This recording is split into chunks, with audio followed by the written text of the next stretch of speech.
नमस्कार साथियों, हम सभी नीति शतक का अध्ययन कर रहे हैं और नीति शतक का अध्ययन करते हुए आज पद्य क्रमांक 17 पर पहुंच गए हैं। साथियों, नीति शतक का अध्ययन अत्यंत आवश्यक है। जैसा कि जिन परीक्षार्थियों के पाठ्यक्रम में यह नीति शतक ग्रंथ जुड़ा हुआ है उन्हें तो पढ़ना ही पड़ेगा क्योंकि परीक्षा उत्तीर्ण करनी है, लेकिन जन सामान्य को भी नीति शतक ग्रंथ को पढ़ना चाहिए क्योंकि आज के दैनिक जीवन में जितनी भी नीतियां हम प्रयोग में लाते हैं या जितने भी कष्ट हैं उन कष्टों का समाधान किस प्रकार से हम प्राप्त करें, क्योंकि हमारे द्वारा जनित जो समस्याएं हैं उनका समाधान तो हम कर सकते हैं, लेकिन किसी अन्य व्यक्ति के द्वारा कोई समस्या होने वाली है उसका समाधान हम कैसे ढूंढें, इसके लिए हमें नीति शतक को अलग अलग पद्धति से, जैसे मूर्ख पद्धति है, अर्थ पद्धति है, विद्या पद्धति है, इन पद्धतियों के अलग अलग फेज में इसका अध्ययन करना चाहिए। तो वास्तव में हम हमारे दैनिक जीवन के लिए नीति शतक अत्यंत महत्वपूर्ण है, हमें इसका अध्ययन करना चाहिए। साथियों, कई बार हम दैनिक जीवन में अनावश्यक तनाव का शिकार हो जाते हैं और उसका उपाय अपने पास में नहीं होता क्योंकि वो हमारे द्वारा जनित नहीं होता। ऐसी स्थिति में जो नीति शतक की जो शिक्षाएं हैं, नीतियां हैं, वो कारगर हैं। कभी भी अपनी योग्यता पर शक नहीं करे, जो वास्तव में अपनी योग्यता है तो उसको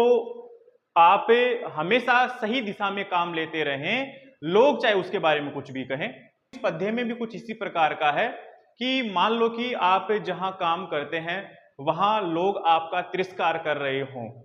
अगर ऐसी स्थिति में आप तनाव का शिकार हो जाएंगे तो ये युक्ति युक्त नहीं है। ऐसी स्थिति में आपको यह जानना चाहिए कि उस व्यक्ति के तिरस्कार मात्र से आपकी योग्यता पर कोई प्रभाव नहीं पड़ रहा है, यानी उसके तिरस्कार कर देने से आपकी योग्यता कौन सी कम हो रही है। पहले इस पद्य का एक बार हम अध्ययन करेंगे, उसके बाद में विस्तार से इसका भावार्थ समझेंगे। पहले इसका एक बार उच्चारण कर लेते हैं, उसके बाद में प्रत्येक शब्द का हिंदी अर्थ देखते हुए इसका भाव समझेंगे। तो ये पद्य वसंत तिलका छंद में है, तो उच्चारण करेंगे इसका। अम्भोजिनी वन विहार विलास में हंस से हंती नितराम कुपितो विधाता, नैत्वस्य दुग्ध जल भेद विद्यौ प्रसिद्धाम वैदग्ध्य कीर्तिमपहर्तुमसौ समर्थ। इसका विस्तार से इस पद्य का हम हिंदी अर्थ देखते हैं। यहां लिखा हुआ है विधाता। विधाता का अर्थ है ब्रह्मा, भगवान ब्रह्मा। ब्रह्मा को यहां पर संकेत मात्र लिया है। तो भगवान ब्रह्मा नितराम अत्यधिक कुपितो हो, कुपितः अत्यधिक क्रोधित होने पर, क्या होगा क्रोधित होने पर? हंसस्य, हंस के, अम्भोजिनी वन विहार विलासमेव, विलासम और एव इसको संधि विच्छेद कर लेंगे, विलासम एव। तो अम्भोजिनी बोलते हैं कमलिनी को, वन कमलों का वन, ये भी कह सकते हैं कि कमल सरोवर में विहार, वहां विचरण करता है हंस, कमल सरोवर में विहार करने वाले हंस के विलासम एव, विलास बोलते हैं आनंद, सुख को,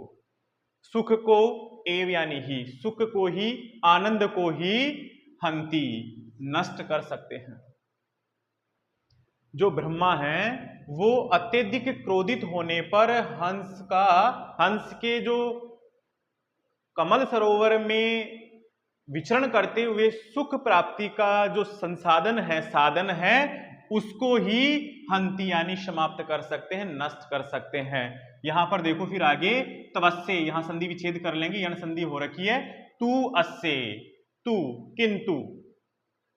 किंतु असौ, इस में से भी को अलग कर लेंगे, असौ किंतु वह ब्रह्मा अस्से इस हंस के, इस हंस के दुग्ध जल भेद विधौ, दूध और जल को, दूध और जल को अलग अलग करने की विधि में प्रसिद्धाम, जगत प्रसिद्ध जो उसकी वैदग्ध्य है, उसकी निपुणता है, इस निपुणता की कीर्तिम, कीर्ति उसके यश को अपहर्तुम न समर्थ है, उसकी कीर्ति को, उसके यश को हरण करने में समर्थ नहीं है। इस पद्य का भाव इस प्रकार से है कि जो हंस है, हंस के पास में एक जगत प्रसिद्ध गुण है कि वो दूध को अलग और पानी को अलग कर देता है। तो इस जगत प्रसिद्ध निपुणता को कोई नष्ट नहीं कर सकता, वो उसकी योग्यता है, उस योग्यता को कोई नष्ट नहीं कर सकता। इस पद्य का हिंदी अर्थ इस प्रकार से है कि अगर भगवान ब्रह्मा भी अगर क्रोधित हो जाए और क्रोधित होकर के उस हंस के जो कमल सरोवर में विहार करते हुए आनंद प्राप्त करने का जो क्षण है या संसाधन है उसको नष्ट कर सकते हैं, लेकिन हंस की जो वास्तविक योग्यता है कि वो जल को जल, दूध को दूध, जल और दूध को अलग अलग कर देता है, इस विधि से प्राप्त